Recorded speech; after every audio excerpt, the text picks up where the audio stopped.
spent a lot of my time in the basement, and I actually had a housekeeper that lived in with us. She had grown scared of the house increasingly.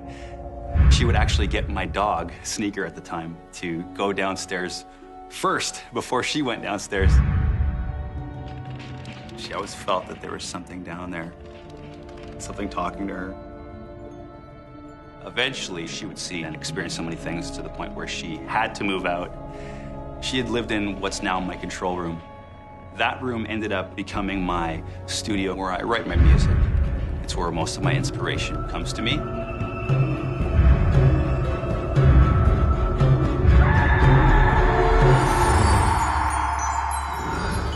Like Jonathan, musician and songwriter TJ Habibi thought ghosts only happened to other people.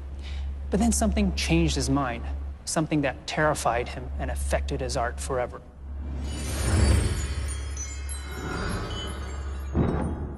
Even when people weren't home, I would hear things creaking upstairs, walking, big steps. From then on, it just kind of developed into something a lot more intense. There was one incident where I was sitting in the control room. I heard a little bit of a...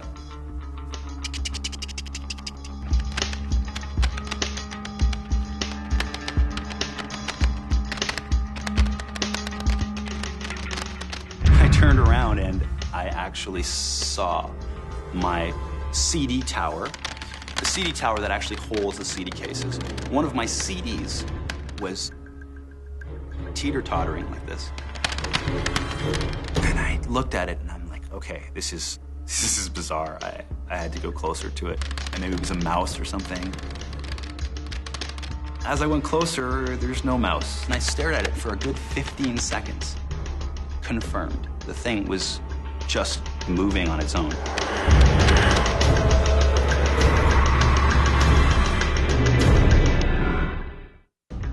There had to have been at least 10 or 20 CDs on that rack. The one that was moving was mine. In the corner of your eye, you would see something. And at that point, I knew something was trying to talk to me. This was the first time I'd actually been freaked out and scared of something that happened in my house.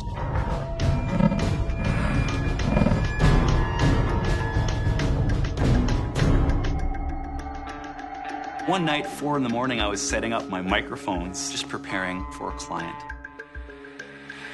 I'd heard this buzzing noise. It was like machinery. It was coming from the laundry room.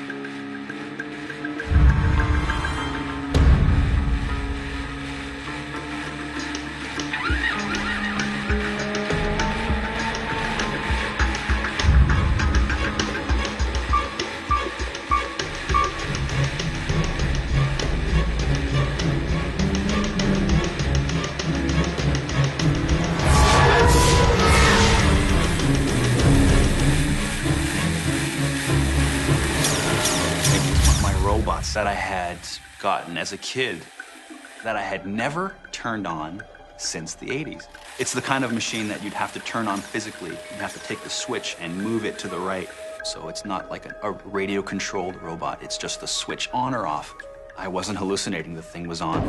After seeing that movie Poltergeist, these teddy bears coming to life, clowns and all this stuff, and it's been engraved in my head that I don't want to ever see that, you know, and having dreams, nightmares about these things.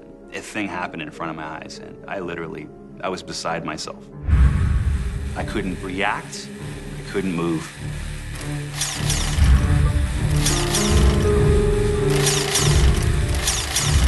This was the point where I confirmed that somebody's either trying to play a trick on me or there's something in this house. And there was nobody in that house.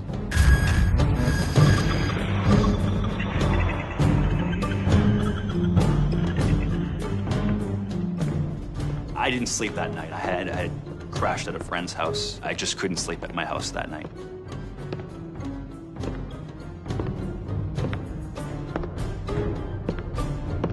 The next day, when I had pulled myself together, I went into that laundry room again. I tried to turn it on, but it didn't turn on.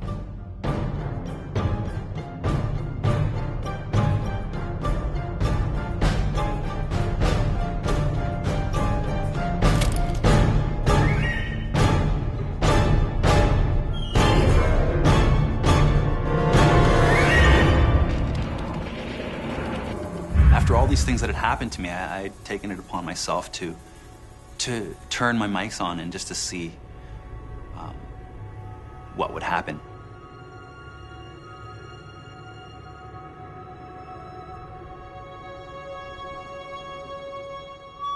I'd leave them on all night, pressed record for a good 10 hours while I slept, just to see what was going on.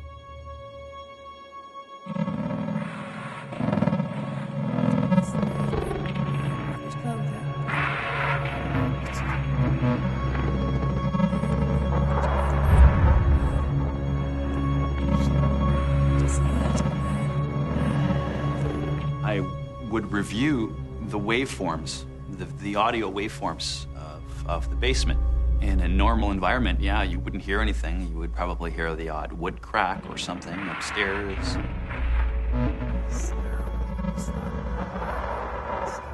There was something that was caught very quiet in the rehearsal room.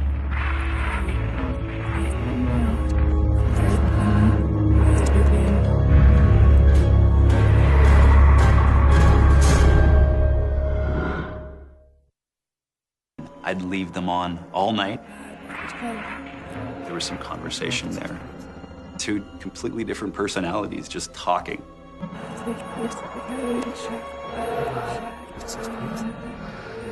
I brought the volume up a little bit and put a limiter on it, just making sure that everything was nice and raised, and to the point where the clock was ticking so loudly.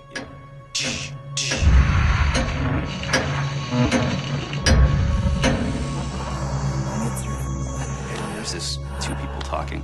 I was really frightened, but I don't think these people want to hurt me, but they don't really, I don't feel that they're necessarily interested in helping me. I just think they want to play a game with me. I think they just want to taunt me. They just want to have fun with me, and that's fine, you know. I'll indulge you.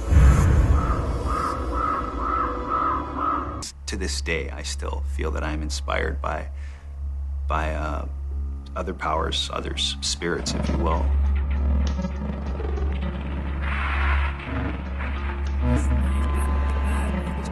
There was something that was trying to be said. There was something that was trying to be expressed, and it probably was best expressed through my music.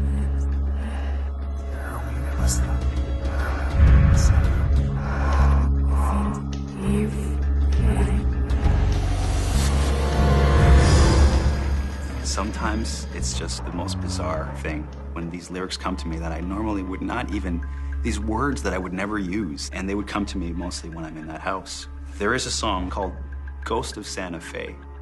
The lyrics start as, I've been sent through 3 feet full of lead and a vent to tell you that you must repent.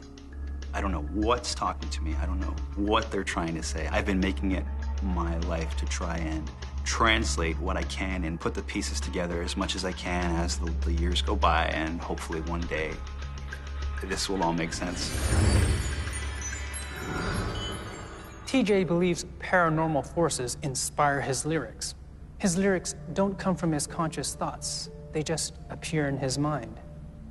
He's not the first writer to make a claim like this. The famous 18th century English poet and artist William Blake drew, spoke, and wrote about his visions and conversations with ghosts and angels. In the 20th century, poet William Butler Yeats won the Nobel Prize for Literature, but claimed his creativity often came from spiritual channeling. Many creative artists talk of a higher force dictating to them. This puts ideas or visions in their heads. In extreme cases, they speak of this force taking over their bodies so that they don't even recall creating the work of art. TJ and Jonathan both make a connection between their art and what they believe are their paranormal experiences. But there are differences. In TJ's case, the paranormal itself is an active participant in the creative process. The lyrics just come to him. This foreign inspiration that has come to me has opened up a whole new portal of creativity, and it's given me a direction. I feel that it's helped me a lot. I feel it's opened up a whole new avenue for directions I need to go or would like to go or can go.